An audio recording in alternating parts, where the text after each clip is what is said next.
Contrôle semelle en essayant de lever la tête. Mordez les lignes, écartez, donnez, changez, donnez, allez en diagonale pour une parallèle. J'en ai vu quelques-unes, mais pas assez. D'accord? Et surtout, les garçons, et j'arrête pas de vous le dire, finissez les actions. Finissez les actions. Je préfère qu'elles soient 3 mètres au-dessus ou sorties que de la donner dans les pieds de l'adversaire. La Fédération française de football a mis en place un programme de développement du futsal sur le mandat, donc 2017-2020. Et l'idée, c'est de faire participer un maximum de monde au futsal de manière spécifique ou de manière associée. Dans le cadre de la modélisation de la saison, la Fédé demande que chez les jeunes, il y ait du futsal l'hiver, qu'il y ait du beach soccer, qu'il y ait des plateaux de football à effectif réduit, qu'il y ait du foot à 11 ou du foot à 8 ou du foot à 5, que ce soit extrêmement varié. Donc le futsal a toute sa place durant la saison.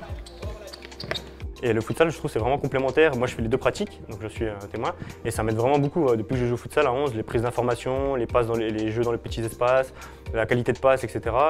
C'est vraiment quelque chose qui nous apporte. Et on voit des joueurs comme Neymar, Ben Yedder. C'est tous des joueurs qui ont commencé par le futsal, Néné le Brésilien. Et on a de plus en plus. On a Abdelazoubir qui était en équipe de France Futsal, qui joue maintenant à Lens.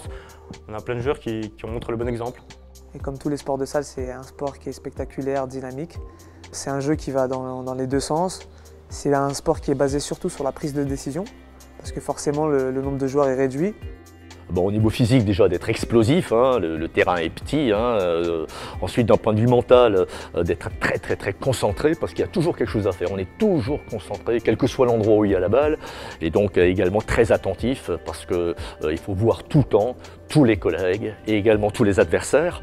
Après, d'un point de vue technique, hein, c'est pas juste du dribble, c'est souvent ce qu'on croit, mais c'est également les passes, la force de frappe devant le but, et puis d'un point de vue tactique, on va dire les placements hein, en individuel, en zone, dans les différents systèmes de jeu. C'est surtout un jeu qui demande énormément d'intelligence à ce niveau-là.